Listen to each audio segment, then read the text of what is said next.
This is the plaintiff, Michael Cimino. He says he hired the defendant to do some window treatment work on the outside of his house, and he or his workers broke an aquarium, demolished a beautiful Japanese maple tree, and cut an awning twine in the process. When he confronted the defendant, he was indifferent about it and waved him off. When he called the cops to make a report, the defendant started yelling in the background, "Don't hit me, don't hit me." What a loser.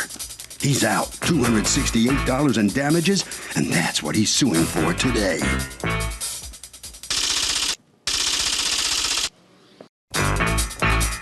This is the defendant, Stephen Fredericks.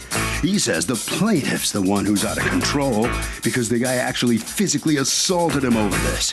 He has a bad back, which is now hurting him even more since the guy violently pushed him in the assault. Bottom line, the guy still owes him for work he did. And if this guy wants to have a dispute in court, a dispute he will have. He's accused of having a shoddy work ethic.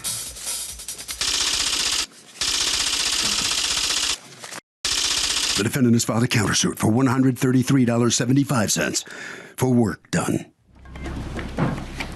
Litigants have been sworn, Your Honor. Thank you, Judge. You're welcome. Michael Cimino? Yes, you Your are Honor. suing Fredericks Canvas Products, owned by Stephen Fredericks. You're Yes. Mr. Fredericks, for $268 in damages that you say his company did when they remounted your awnings. All right, what happened? Your Honor, on the day in question, the defendant came to my residence, demanded payment of $133, and when I refused... Wait, because there's a day in question before that. The hurricane was coming. The hurricane was coming. Okay. We were all being forewarned. Hurricane Irene. Hurricane Irene was coming. We were all being forewarned in the Cape May County area to leave the residence, and it was to be a serious hurricane of nature. Okay. I decided the best thing to do would be cut down the awnings, the canvas awnings, to save the destruction of the canvas. Right, because that's And- more expensive than just having to pay to retwine them. Exactly. Yeah, so what we're talking about is do you have a picture? Yes, I do, Your Honor. May I see it? Your Honor, each one of these pictures are numbered so that if you have any questions, I can explain exactly what they are. Not pretty self-explanatory.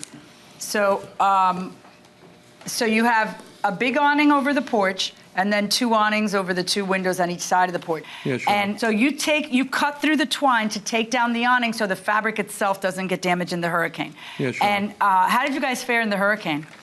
How did Cape May fare?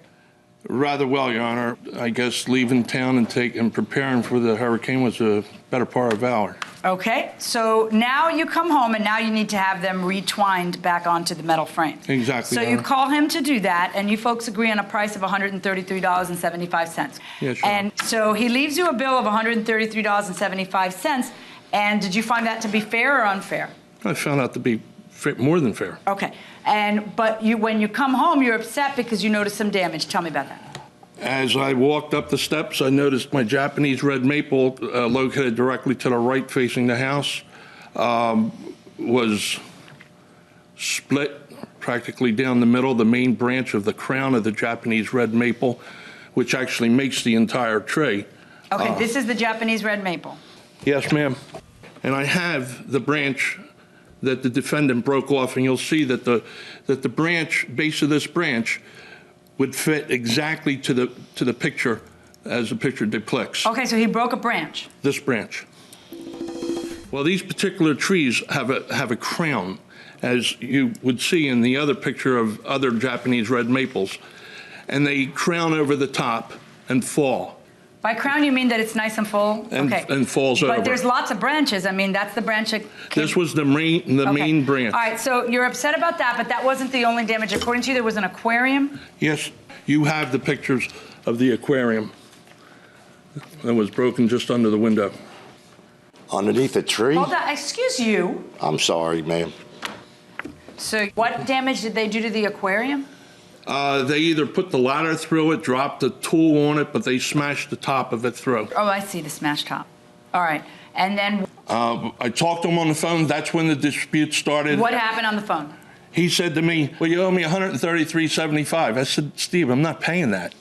I'm not paying it because of the damages that were Your done, Honor. and you saw Hold them. on, it's not your turn yet. I'll be He's with you in a lying. minute. Go ahead.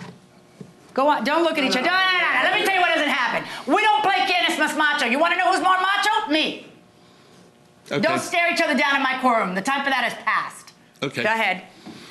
He indicated that he can't be responsible for the damages that were done.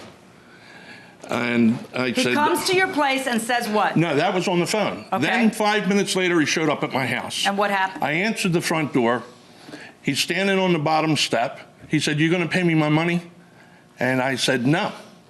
Let's make that clear. I'm not paying you the $133.75. And he indicated to me, he pulled out a pair of snips from his back pocket, held it in my face, and it was at that point in time I just looked at him and went, "You're not serious." He made a turn, pivoted on one foot, reached up under the awning and started snipping the ropes off. I immediately called 911, and at that point in time, he turned around, walked to the curb where his truck was parked, and sat on the tailgate. While I was calling 911 and had the 911 operator on the phone, he started yelling, "Don't hit me, don't hit me." It was at that point in time I realized this guy was a player.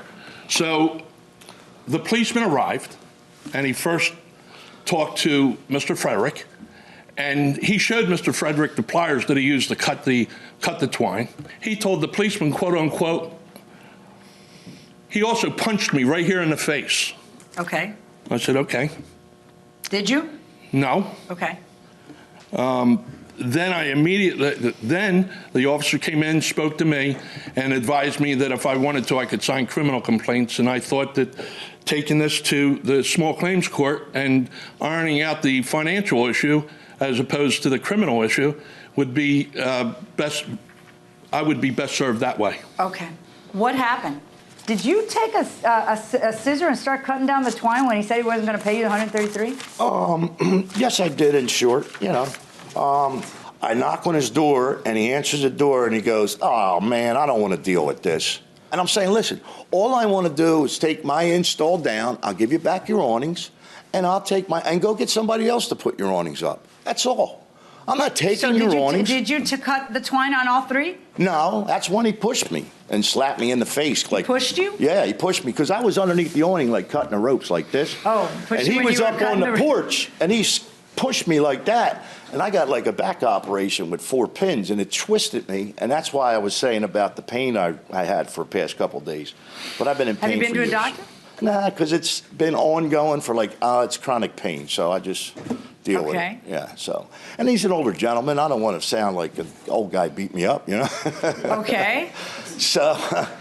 Except for he said when he was calling 911, you were screaming, "Don't hit me, don't hit me," like he's on 911 and hitting you while he's on 911. Yeah, exactly. I mean, it was crazy, yeah.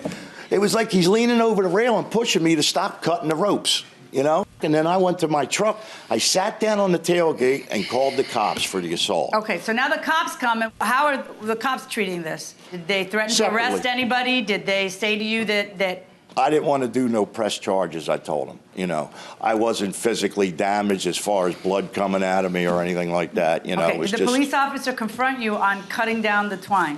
Not at all. Well, I don't remember, I'll tell you the truth. I think he asked me, he said, "What's the, what caused this?" And I says, "Well, I was undoing my installation because he refused to pay the bill." Why don't you just go to court and sue a guy for not paying a bill like other people do? Why would you like $133? 33. And welcome back to the People's Court. Harvey Levin here. If there is a billing dispute, can the contractor undo the job that he did? No, he should go ahead and file a lawsuit. But not undo the job? I think he could. I think he could take it down. So he just takes he just takes everything away? I think it's fair, yeah. What do you think, sir? I think he can take it away, but he needs to pay money for the owner's time that he invested into hiring that contractor. Okay, I'm not sure about that. Going inside the courtroom. Your Honor, this is the name of the patrolman that answered the call. I don't need that. I need a police report. Either of you have a police report? No, Your Honor. Okay, let's go through what you're asking for. Yes, ma'am. According to you, there's $170 is the value of the red Japanese maple tree. How do you come at that figure? Your Honor, the retail price breaks down to $125 for a tree approximately that size. For the planning, the tree is right under the window, the awning. How would you expect the awnings to be put back on without expecting that there might be a branch that might get nicked. Your Honor, be very careful. He was able to reach up. Well, they're not going to bring in a helicopter or a cherry picker to put on the awning. You know what I mean? They're going to put a ladder where all this stuff is. You can stand right under it, Your Honor. Okay. What evidence do you have that the Japanese maple tree, number one, did you uproot the tree and take it out of your yard? No, I haven't. Oh, okay. So maybe it's not a total loss. And number two, where is the proof that it's $170? $175? Yeah, that's what you're asking for. It's $170 for the tree. So where's the proof that it costs $170? Your Honor, I consider myself to be somewhat of a professional witness in this matter. I consider you to be somewhat biased in this case because you're the guy who stands to win. Like, you don't have something independent of that, right? I'm not winning anything, Your Honor. What I have here is more than 20 years experience in raising the Japanese red maples. So that's my answer. All right. Now, you're asking for $30 for the 10-gallon aquarium. Do you have anything to buttress that? No, Your Honor. It's just okay, you have an estimate to repair the cut awning. Do you have something to buttress that? You might ask the defendant what it would cost to restring an awning. Okay, but you're suing for exactly $43, so I am always curious how you get that. That's a portion of the $133.75 that he wanted for the entire job. Right, but how did you arrive at 43? I'm just curious. I divided it by 3. Okay. All right, I'm ready to rule. On your claim for $133.75, you did a repair, you're entitled to the money, minus what? Well, let me count the ways. All right.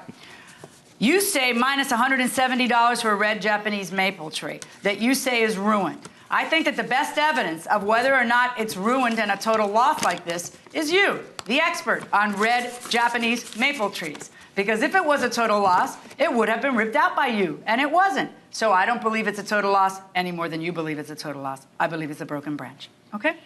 And is there some value I can attach to a broken branch? I don't know of one if there is one. Then we've got the twine. We've got you taking the law into his own hands, which you're not allowed to do. I understand why you did it. It's not that I'm thick. It's just that you're not really allowed to do that. I'm going to deduct something for that, because why should you get paid $133.75 when you ripped up one of the awnings? Then I've got a really old aquarium, which is worth something if it got shattered on top, as I can see that it did. What is it worth? According to you, $30. You pull that figure out of the sky. According to me, I'm going to assess a value of, I don't know, $10.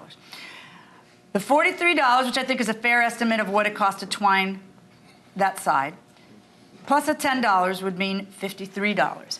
I'm going to allow you to deduct from the $133.75, because otherwise you'd get free stringing for those other two items, $53. And I'm going to find that the net judgment then, in this case, is that you owe him $80.75.